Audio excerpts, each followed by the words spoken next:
How can a rookie who's changing the rules suddenly put pressure on one of the most respected people in basketball history? That's exactly what's happening to WNBA great Sheryl Swoopes as she finds herself caught in a heated argument with rising star Caitlyn Clark. I mean, former All-Star Swoopes is now snapping at Clark, a player who's not only breaking the records, but completely shattering them. What happens when the league decides enough is enough in response to a Hall of Famer's harsh criticism of a rookie phenom like Caitlyn Clark? And then on broadcast, Stephen A. Smith snaps. What could have driven him to that point? But hold on. This goes beyond basketball. It's about the disturbing tension that arises when the old guard senses the heat from the new wave, as well as envy and legacy. What then motivates Swoopes' harsh criticisms? Is her concern for the game's future sincere, or is there another reason to put in? But you have a 25-year-old playing against a 20-year-old.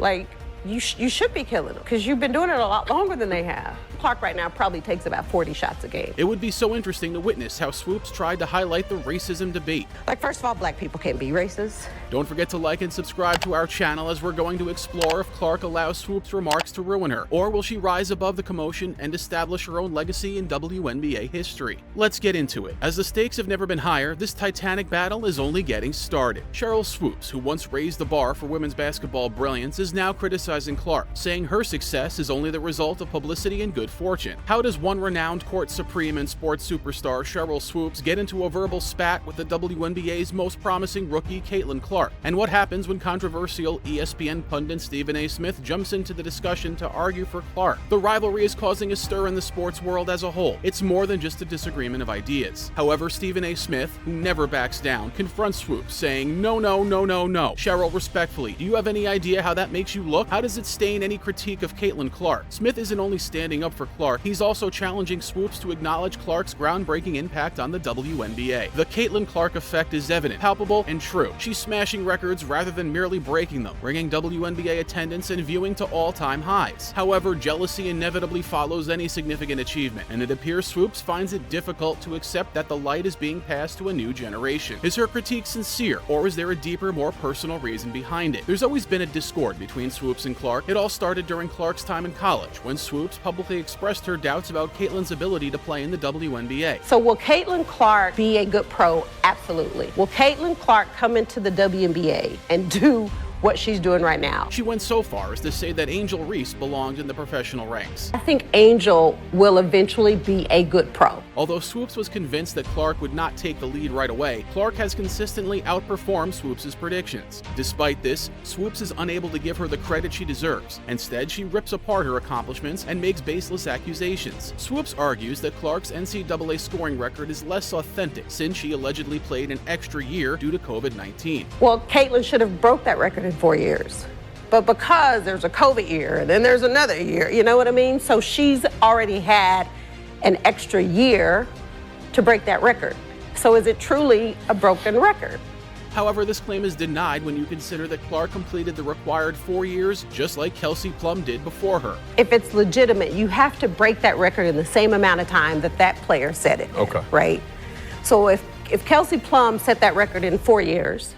Additionally, Swoopes exaggerated Clark's shooting attempts, saying she attempts 40 shots in a game while the actual figure was closer to 19, not to mention the obvious mistake of referring to Clark as 25 years old. In reality, she's only 22. Many have questioned whether Swoopes' criticism is biased or based in reality due to these deceptions. Why would a legendary athlete like Swoopes go to such an extent to discredit someone who is obviously improving the sport that she helped establish? Even if Caitlyn Clark is still setting records and expanding the boundaries of women's basketball, Swoopes' actions highlight a more important query. Is she really so worried about the game's future, or is she just not ready to let the new generation surpass her own accomplishments? And when one of the WNBA's icons appears more interested in demolishing than in raising, what does it signify for the league? Swoopes' apologies sounded more like opposition than regret even after all the criticism, especially after her heated statement that black people can't be racist, which fueled the flames even more. Meanwhile, Clark has just one goal in mind: creating history, having broken the record for the most assists in a single game and becoming the youngest player to score consecutive double-doubles in points and assists. Why does Swoopes not see it? Will Swoopes acknowledge the significant change taking place in the league as Clark rises, or will she continue to live in the past and refuse to accept accept the future that she had a hand in creating? How does a WNBA great like Sheryl Swoopes go from being recognized as a legend